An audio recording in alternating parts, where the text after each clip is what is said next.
Hello everyone. Today we are going to discuss proxemics, जिसे कहते हैं सामीप्य भाषा। पिछले सेशन में नॉन वर्बल कम्युनिकेशन की सीरीज़ में हम सबसे पहले बॉडी लैंग्वेज या काइनेटिक्स पढ़ चुके हैं। उसके बाद आज हम बात करेंगे प्रॉक्सिमिक्स के बारे में, जिसे कहते हैं सामीप्य भाषा। See, this is also known as the language of time and place.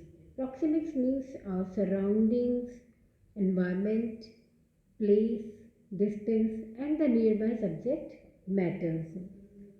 देखिए, यह जो शब्द है प्रॉक्सिमिक्स, यह शब्द बना है समीपता से, जिसे कहते हैं प्रॉक्सिमिटी। इससे ये शब्द लिया गया है प्रॉक्सिमिक्सिस। संचार के क्षेत्र में सबसे पहले इसका प्रयोग एडवर्ड टी हॉल ने किया था। इसमें प्रेषक एवं प्राप्तकर्ता यानी सेंडर और रिसीवर के बीच में पाए जाने वाले प्लेस से रिलेटेड यानी स्पेटियल फैक्टर्स से रिलेटेड, स्थान संबंधी तत्वों से रिलेटेड स्टडी की जाती है। इसीलिए इसे समय या स्थान की भाषा भी कहा गया है।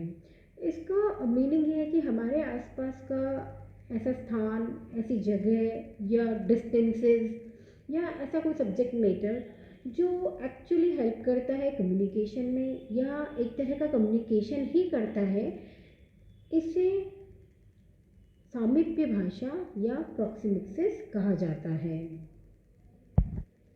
Proxemics is the study of how people use and perceive the physical space around them. यानी किस तरह से लोग अपने आसपास के भौतिक स्थान जो है या उस जगह को किस तरह से यूज़ करते हैं और किस तरह से इसे परसीव करते हैं। The space between the sender and the receiver of a message influences the way the message is interpreted. यानी दो व्यक्ति किस तरह से बात कर रहे हैं, किस तरह का उनमें स्पेस का सिचुएशन है, वह एक तरह की एक लैंग्वेज प्रिडिक्ट करता है।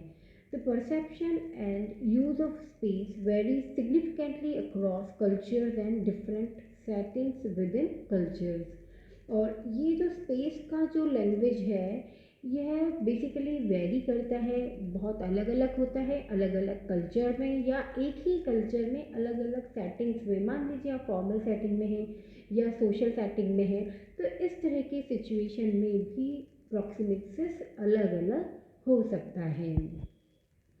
Proxemics includes space language, time language and surroundings. Basically there are three components जिनसे मिलकर प्रॉक्सिमिक्सिस या सामीप्य भाषा बनती है। स्पेस लैंग्वेज यानी जगह की या स्थान की भाषा, समय की भाषा, और सराउंडिंग्स यानी हमारे आसपास का वातावरण। Let's discuss space language. सबसे पहले एडवर्ड टी हॉल ने इस शब्द को इसके बारे में अपनी व्याख्या की। In space language the nature of communication is affected by the distance between two people. यानी उस कम्युनिकेशन का नेचर दो व्यक्तियों के बीच में कितनी दूरी है उससे प्रभावित होता है। देखिए, कई बार जब बात करते हैं तो the distance between the message giver and the audience is about 5.5 feet. In the same manner, there are some countries where this distance is even more. Whereas in Arab nations, the smaller the distance, the closer are the two people. तो इस चीज़ को अच्छे से समझने के लिए let's see the types of space languages. जब हम समय की स्थान की भाषा की बात कर रहे हैं तो स्थान की भाषा भी अलग अलग हो सकती है। There are basically 4 categories. The first one is intimate space. Next one is personal space, then social space and then public space. देखिए, इस डायग्राम में आपको जो ये इंटीमेट सर्कल जो आपको दिखाई दे रहा है, यह है इंटीमेट स्पेस। इंटीमेट स्पेस यानी जिसे हम कह सकते हैं घनिष्ठ स्थान भाषा। यानी इसमें दोनों जो पक्षकार हैं, सेंडर एंड द रिसीवर, उनके बीच में लगभग 18 इंचेस, लगभग यानी 1 से 1.5 फुट की दूरी हो सकती है। व्यक्ति की सारी जो फिजिकल एक्टिविटीज़ हैं वो इस एरिया में संपन्न हो जाती हैं। तो मोस्टली इसमें फैमिली मेम्बर्स या क्लोज फ्रेंड्स या कोई स्पेशल पर्सन ही इसमें आ सकते हैं। इसमें जैसे हाथ मिलाना, पीठ थपथपाना, कुछ इस तरह की एक्टिविटीज़ इसमें हो सकती है। The next one is personal space language. जो ये आपको सेकंड सर्कल दिखाई दे रहा है वो है पर्सनल स्पेस सर्कल का, यानी व्यक्तिगत स्थान भाषा।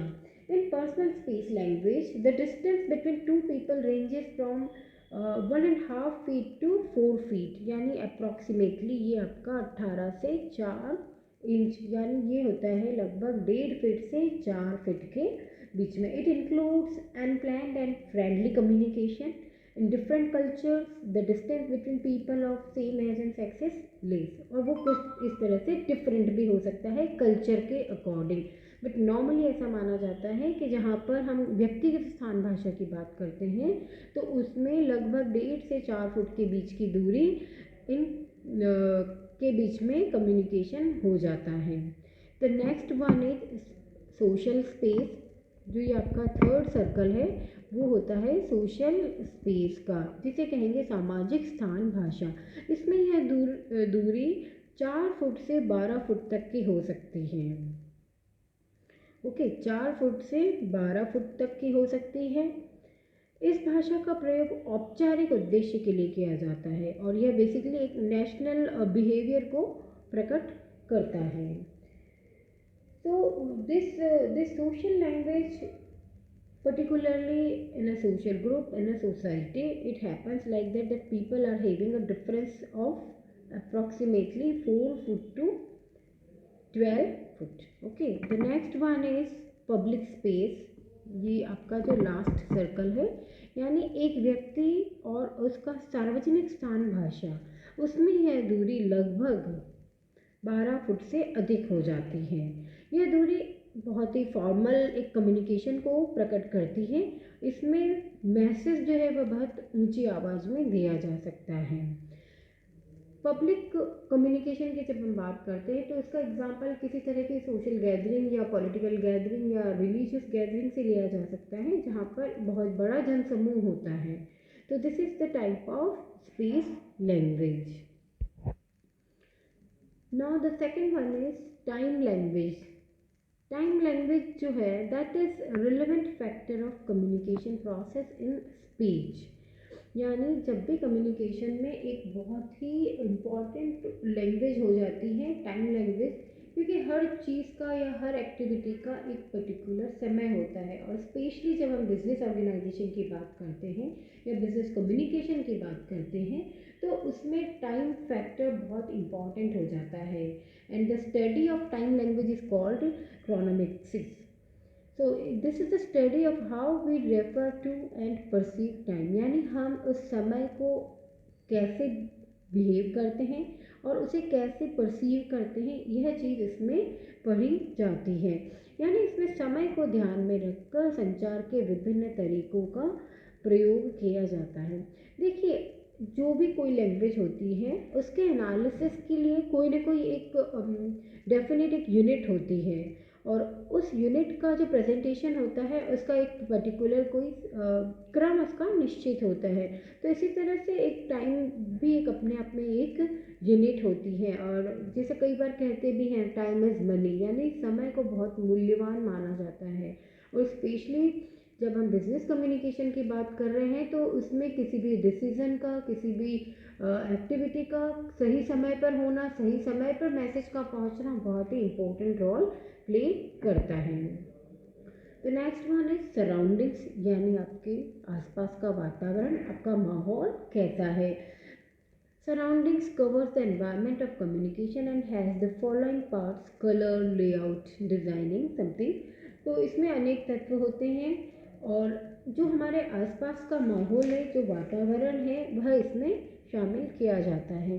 देखिए, जब हम कलर की बात करते हैं तो विभिन्न प्रकार के जो रंग होते हैं वो अलग अलग बिहेवियर को, अलग अलग एटीट्यूड को प्रेजेंट करते हैं। जैसे वाइट कलर जो है वो बहुत कूल या शांति का प्रतीक माना जाता है। उसी तरह से जो काला रंग है वो दुख का, सैडनेस या सौरों का प्रतीक माना जाता है। तो ये रंगों की एक भाषा है। इसी तरीके से जैसे हम देखते हैं ट्रैफिक लाइट में रेड कलर है ग्रीन कलर है, ग्रीन कलर जो है वो स्फूर्ति का प्रतीक माना जाता है, रिफ्रेशनेस का प्रतीक माना जाता है। The next one if you talk about layout, तो इसी तरह रूपरेखा या लेआउट जो है वह भी एक इम्पॉर्टेंट पार्ट होता है कम्युनिकेशन का। किसी भी बिजनेस ऑर्गेनाइजेशन का स्थान, उसका रंग रोगन, उसका फर्नीचर डिज़ाइन, कुल मिला के जो उसका पर्टिकुलर लेआउट बनता है वह सभी उस कम्युनिकेशन को प्रभावित करता है। और डिज़ाइनिंग भी अगेन एक इम्पॉर्टेंट चीज़ होती है जिसमें समय और स्थान, लेआउट सब चीज़ें मिलकर इस तरह से एक कम्युनिकेशन को गाइड करते हैं। तो ये चीज़ थी, हम जो डिस्कस कर रहे हैं सारी चीज़ प्रॉक्सिमिक्सिस के बारे में। Thank you.